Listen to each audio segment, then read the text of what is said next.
7.3 is the shell method. So to do the shell method is very different than the disk method. The shell method here says that consider a horizontal rectangle with width delta y, and it says we have the height, which in this case the height is represented by h of y. So to find the volume, it's going to be 2 pi times the width times the height. Okay, so that's going to give us the formula that we're going to be using. So very important that we have this PowerPoint or slide or remember this information. If it's revolving on the horizontal axis, that means it's revolving on the x-axis, it's going to be in terms of y. So be very careful. It's going to be in terms of y if it's revolving on the x-axis. So in this case, the delta y, so right here, delta y is the height. I mean the width, sorry, delta y is the width, and the height will be from here to here. Width, height. Right here, if it's revolving on the y-axis, it's in terms of x. Here, this is the width, and this is the height. Width and height. I know the best thing to do is do the examples, and with the examples, you'll see what I'm talking about. So it says find the volume of a solid formed by revolving the region y equals x minus x cubed and the x-axis. It is not revolving on the x-axis. These are the boundaries. It goes from 0 to 1 about. When it has the word about, that's where you're rotating it, and it's about the y-axis. And it is rotating about the y-axis is going to be in terms of x. Going to be in terms of x. The formula is 2 pi from a to b, p of x, h of x, dx. The drawing is given. The little draw, in this case, the drawing is given to us. We have this figure right here. We have that this is p of x. And then we have the height, h of x. Let me show you what I'm writing.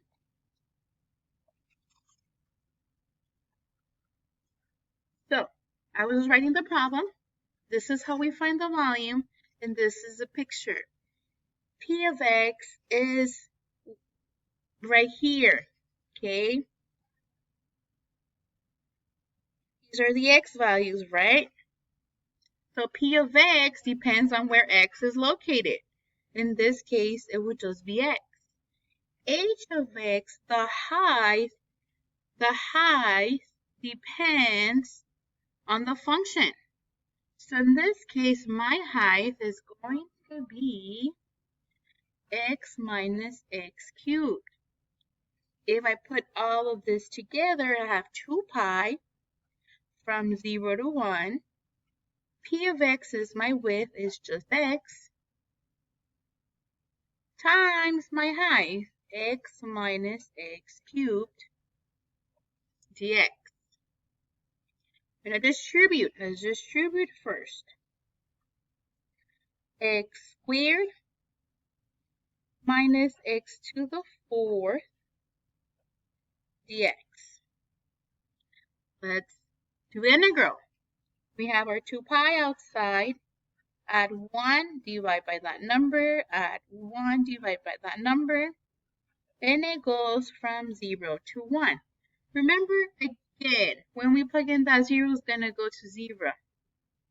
So in reality, we have that 1 cubed minus 1.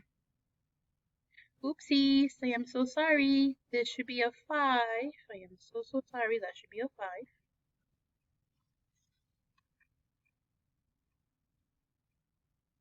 One-third minus 1/15 is 8/15.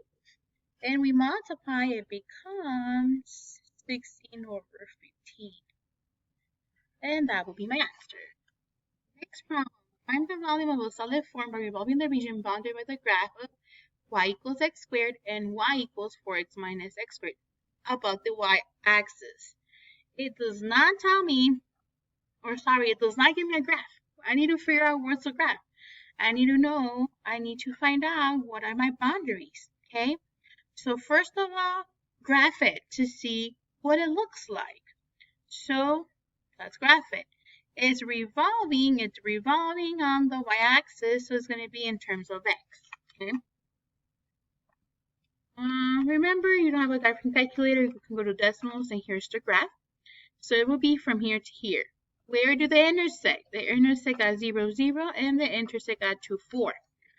Going from x to x. So I'm going from 0 all the way to 4. 4 is the other x value. So here it is on my paper. Okay, here we go. About the x-axis. Okay, boundaries. We said that goes from 0 to 4. The width depends on where x is. My width will be depending on the x. Okay, my height. The height, very important. The height right here. This height, so here the x is depending on the height. Very important. Height.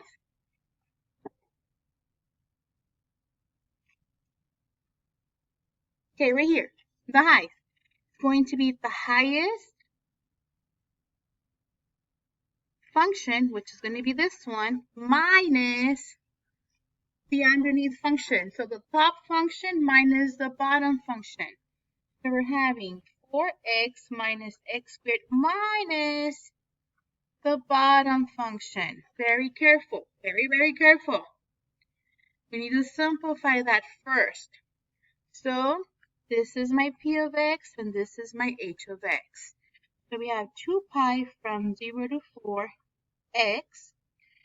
4x minus 2x squared. We distribute the x. 4x squared minus 2x cubed dx. Let's integrate. We have 4x to the third over 3, 2x to the fourth over 4th, from 0 to 4. Remember that second one is a 0. It's going to go to 0. So 4 cubed over 3 minus 2, 4.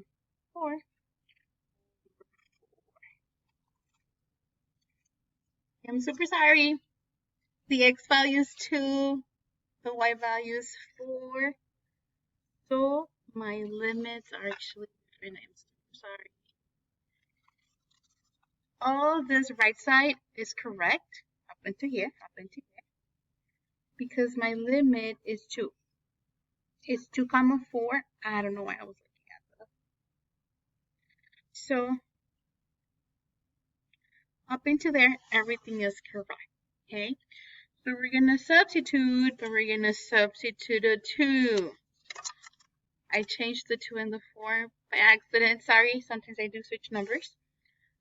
So here, this is going to be 2 cubed and 2 to the 4. Okay, and that's gonna give me 2 pi times 8/3. And we simplify that and we get pi times 16 over 3. That will be my final answer. Okay, 16 over 3. So sorry, the x value was 0 to 2, not 4. Final example, find the volume of a solid by revolving the region about the graph x plus y squared equals 36 about the x-axis. So now it's going to be in terms of y. If we graph this, you can enter it as it is in decimals and it'll graph it for you. It's going to be this portion over here. I already have it on my paper. going to be this side over here. Rotating on the x-axis, it's going to be 2 pi from A to B. Is going to be now in terms of y, dy. So now this is, they also call P of y the radius, and H of y again, the height, which is the same as the other one. Some slides will call it the width, and then Web Design will call it the radius. So I'm just trying to use the same vocabulary as you would see. So in this case, the radius would depend on y. So it would just be y. So P of y would just be y. The height. We need to solve for x. We need the equation in terms of y. So to solve for it, I need to subtract y squared. So that will be my height in terms of y. Limits from here to here. From here to here. And I do not remember the limits, so let's go back and verify them before I get them wrong again. So it goes from 0 all the way to 6. Now we're looking at the y values. So limit from 0 to 6. So 2 pi 36y minus 36y squared dy. Let's do the integral. So 2 pi 36y squared over 2 minus 36y cubed over 3. From 0 to 6. Given that 36 divided by 2 gives me 18. So 2 pi 18y squared minus 36 divided by 3, 12y cubed. And we entered the 6. So we have 2 pi 18, 6 squared minus 12, 6 cubed. I don't know what's wrong with me today. I'm going to have to apologize one more time. When you distribute this from right here, you add the exponents. So then this one should have been a 3 before we integrate. So I'm just going to do it all over again. So give me a second. Okay, so we're going to distribute the y. We're going to have 36y minus y cubed dy. We're going to integrate, so we're going to add 1 to the exponent, divide by 2. Add to 1 to the exponent, divide by 4, and then we evaluate from 0 to 6. Remember that here when I plug in the 0, all of that's going to go to 0, so it doesn't really matter.